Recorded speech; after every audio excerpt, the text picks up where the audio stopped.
Hello friends, कंक्यूर institute में आपका स्वागत है। पिछले लेक्चर में हमने पढ़ा था आर्टिकल दा के बारे में। ठीक है, तो दा का यूज कहाँ पे करते हैं, उससे पहले हमने ए और एन के बारे में जाना था कि ए और एन का यूज कहाँ पे करते हैं। बट अब हमें पढ़ना है आज के लेक्चर में कि आर्टिकल का यूज कहाँ पे करते नहीं है, कहाँ पे हमें आर्टिकल का यूज नहीं करना है। तो आज हम पढ़ेंगे ओमिशन ऑफ आर्टिकल। ठीक है, इसको जीरो आर्टिकल भी बोला जाता है कि आर्टिकल का यूज जहाँ पे नहीं करना है तो उसको हम जीरो आर्टिकल बोलेंगे। पहला नियम अगर इसके बारे में लें तो जो दिन और रात के समय होते हैं, ठीक है, क्या होते हैं, दिन और रात के समय जो होते हैं उनसे पहले कभी भी किसी आर्टिकल का यूज नहीं किया जाता है। क्लियर? जैसे कि एट डे ब्रेक,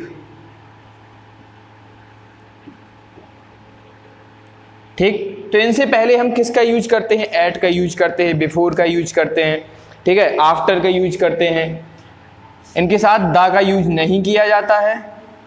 ठीक है, किसका यूज किया जाता है, एट का यूज किया जाता है, बिफोर का यूज किया जाता है, आफ्टर का यूज किया जाता है, ठीक है, और बाई का यूज भी किया जाता है। सो हमें किसका यूज नहीं करना है, हमें यूज नहीं करना है दा का या ए और एन का यूज नहीं करना है। क्लियर? फॉर एग्जाम्पल, हम एग्जाम्पल के तौर पर अगर कुछ एग्जाम्पल लिखें तो एग्जाम्पल में हमारे कुछ आते हैं, जैसे एट डे ब्रेक मैंने लिखा अभी, ठीक है, एट सनराइज, एट नाइट,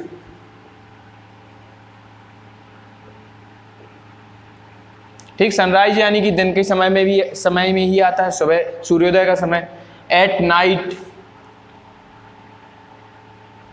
ठीक है, रात में। एट डॉन, ठीक है, डॉन कहलाता है, DAWN। सो ये डॉन मतलब होता है सुबह, जब सुबह होने ही वाली होती है, पूर्णतः सुबह हुई नहीं होती है तो उस समय हम डॉन उसको बोलते हैं डॉन। क्लियर? सो ये कुछ एग्जाम्पल थे, इससे पहले हम कभी आर्टिकल का यूज नहीं करते हैं। अब दूसरे नियम पर आते हैं कि दूसरा नियम हमारा क्या है।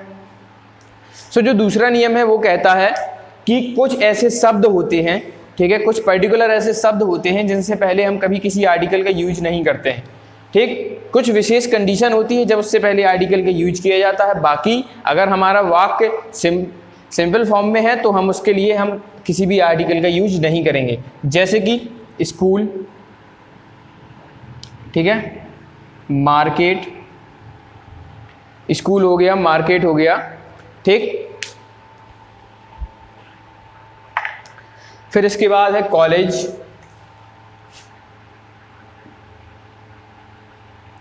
टेम्पल, कोर्ट, ठीक, कौन कौन से, school, market, college, temple, court हो गया, ठीक है। फिर इसके बाद अगर और भी देखें तो हमारा हॉस्पिटल होता है, जेल होता है, ठीक है। तो ये कुछ ऐसे शब्द होते हैं जिनसे पहले हम दा का यूज नहीं करते हैं। क्लियर? ठीक है, फॉर एग्जाम्पल हम देखें, I am going to the court, ठीक है, मैं कोर्ट जा रहा हूं। तो यहाँ पे हमने कोर्ट से पहले क्या लगा दिया, दा लगा दिया। अब जो दा लगाना है वो गलत है, मैंने क्योंकि अभी बताया कि school, market, college, temple, court, hospital, jail से पहले किसी भी आर्टिकल का यूज नहीं किया जाता है। तो यहाँ पे हम कोर्ट से पहले क्या नहीं करेंगे, आर्टिकल का यूज नहीं करेंगे, दा का यूज नहीं करेंगे। तो ये वाक्य यहाँ पे गलत हो जाएगा। हमें क्या करना पड़ेगा, I am going to court directly लिखना पड़ेगा। ठीक है, अब सिचुएशन क्या होती है कि सिचुएशन ऐसी होती है कि जब इनका एक बिल्डिंग के तौर पर जिक्र किया जाए, किसी सेंटेंस में बिल्डिंग के तौर पर जिक्र किया जाए, तब इससे पहले आर्टिकल का यूज करते हैं। ठीक है, फॉर एग्जाम्पल अगर हम एग्जाम्पल के तौर पर देखें, सो लास्ट ईयर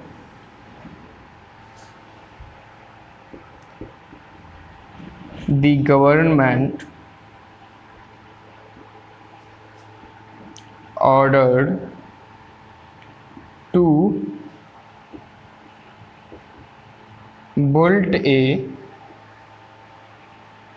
build आएगा, order to build a hospital, ठीक है।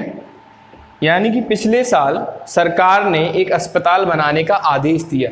तो last year the government order to build a hospital, इस तरीके से हमारा ये बन जाएगा सेंटेंस।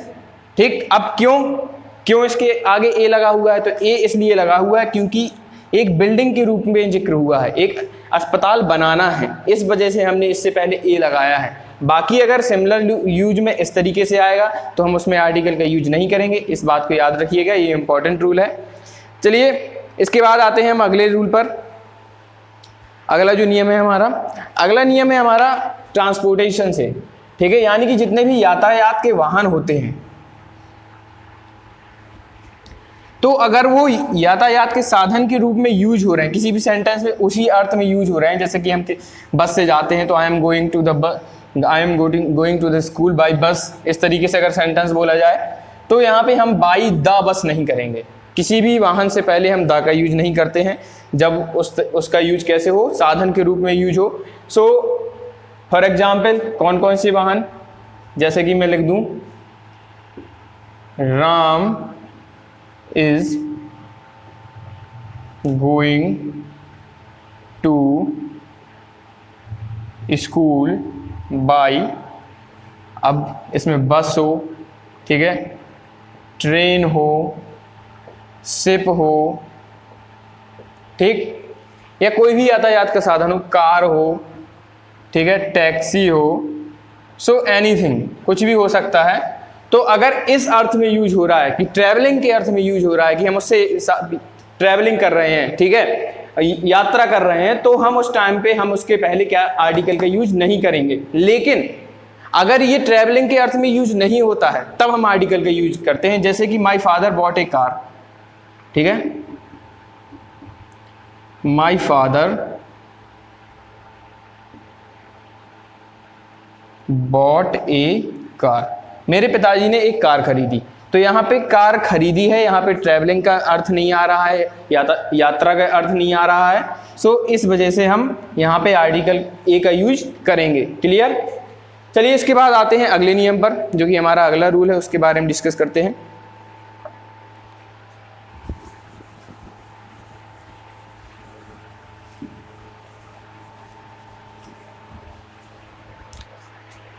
अगले रूल में कुछ ऐसी क्रियाएं होती हैं जिनके बाद ऑब्जेक्टिव केस यूज होता है, ऑब्जेक्टिव केस के बाद कोई नाउन यूज होता है, ठीक है, और उस नाउन से पहले हम क्या करते हैं कि उस नाउन से पहले हम आर्टिकल का यूज कर देते हैं, जो कि बिल्कुल गलत होता है। अब ऐसी वर्ब होती कौन कौन सी हैं तो उसके बारे में देखते हैं। इलेक्ट, ठीक है, क्राउन, इलेक्ट मीन्स होता है किसी को चुनना, चुनाव करना, क्राउन मीन्स होता है ताजपोशी करना किसी की, ठीक है। फिर इसके बाद मेक, अपॉइंट, जानते हैं अपॉइंट मीन्स नियुक्त करना, ठीक। फिर इसके बाद तो ये हमारी कुछ वर्ब्स हैं, जैसे इलेक्ट, क्राउन, मेक और अपॉइंट, ठीक है। ये कुछ हमारी क्या है वर्ब्स हैं, जिसके बाद हम आए हुए अगर कोई ऑब्जेक्टिव केस आता है और उसके बाद कोई नाउन आता है तो नाउन से पहले हम किसी आर्टिकल का यूज नहीं करते हैं। अब देखते हैं कि ये सेंटेंस में यूज कैसे होता है, ठीक है। एग्जाम्पल देखते हैं इसका। एग्जाम्पल में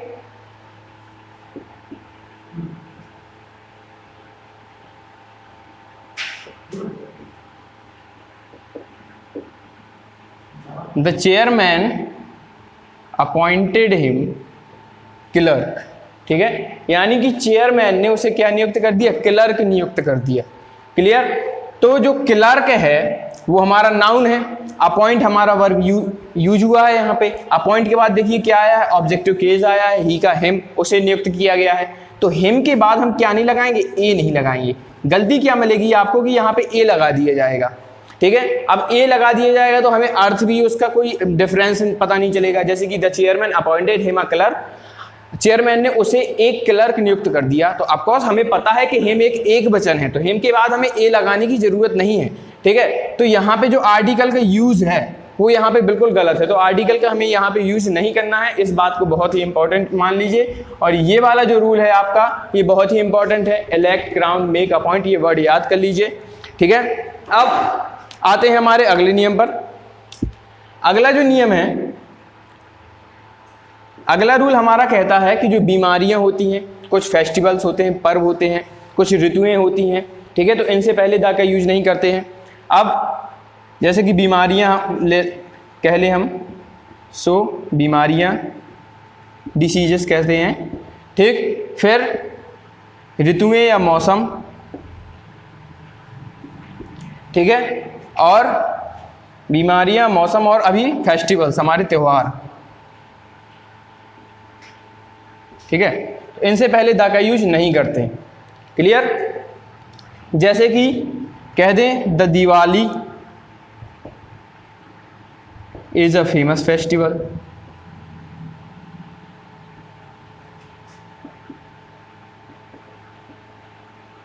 तो दिवाली से पहले दा नहीं लगेगा, ये वाक्य गलत हो जाएगा, हमें दा का यूज नहीं करना है, ठीक है। सीधा सेंटेंस होगा आपका Diwali is a famous festival.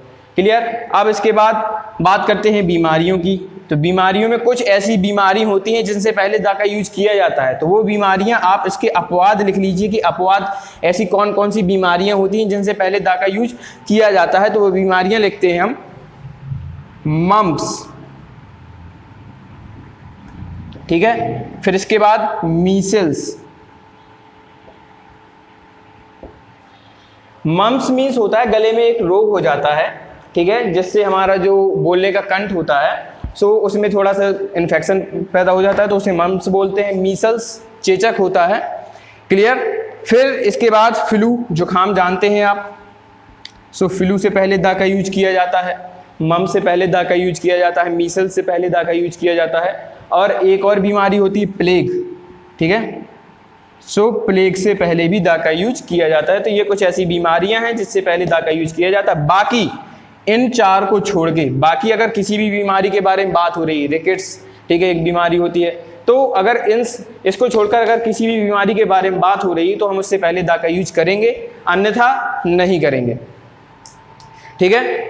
चलिए आते हैं अगले नियम पर। अगला नियम क्या है हमारा, उसके बारे में डिस्कस कर लेते हैं।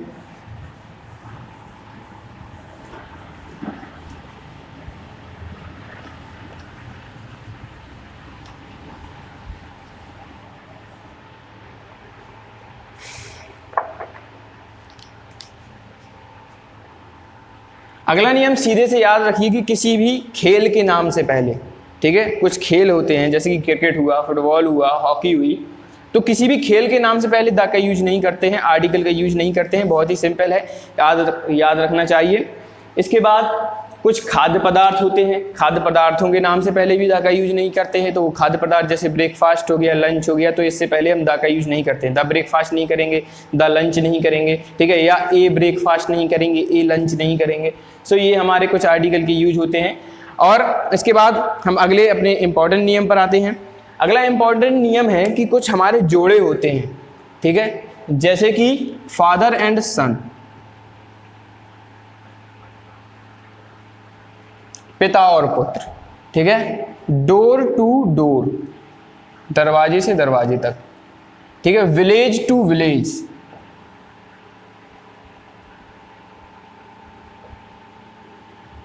तो इनसे पहले दा का यूज नहीं करते हैं। ये कुछ जोड़े होते हैं, ठीक है, तो इनसे पहले हम क्या नहीं करते हैं, दा का यूज नहीं करते हैं। इस बात को हस्बैंड एंड वाइफ आता है, ये भी इसमें लिख सकते हैं, हस्बैंड एंड वाइफ, ठीक। तो इनसे पहले हमें दा का यूज नहीं करना है, इस बात को याद रखिएगा। चलिए इसके बाद हमारा अगला नियम है भाषाओं के नाम से पहले, ठीक है, जितनी भी भाषाएं होती है, हिंदी होती है, इंग्लिश होती है, ठीक है, उर्दू है, फारसी है, और जितनी भी भाषाएं हैं उनसे पहले हम कभी दा का यूज नहीं करते हैं। तो भाषाओं के नाम से पहले कभी दा का यूज नहीं किया जाता है,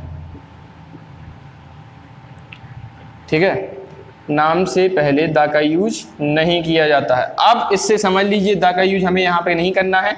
लेकिन अगर भाषाओं के नाम से पहले हम दा का यूज कर देते हैं, जैसे हमने दा हिंदी लिख दिया, ठीक है, तो दा हिंदी का मतलब हिंदी भाषा नहीं है, हिंदी का मतलब हिंदी बोलने वाले लोग हो गया, यहाँ पे लोगों से संबंध हो गया। इस वजह से हम आर्टिकल दा का यूज नहीं करते हैं, क्योंकि अर्थ ही अलग हो जाता है अगर हम इसमें आर्टिकल दा का यूज करते हैं, ठीक है। या इंग्लिश, दा इंग्लिश लगा देंगे तो अंग्रेजों का संबोधन होने लगेगा, यानी कि जो अंग्रेज इंग्लिश बोलते हैं, ठीक है, तो उससे पहले हम दा का यूज नहीं करते हैं। तो कुछ भाषाएं, वो सारी की सारी जितनी भी भाषाएं होती हैं उससे पहले हम आर्टिकल दा का यूज नहीं करते हैं, किसी भी आर्टिकल का यूज नहीं करते हैं। क्लियर? चलिए इसके बाद हमारा आज का अंतिम रूल है कि पारिवारिक जितने भी रिश्ते होते हैं, ठीक है, तो पारिवारिक रिश्तों के नाम से पहले भी हम द का यूज नहीं करते हैं। ठीक है, जैसे कि द फादर गेव मी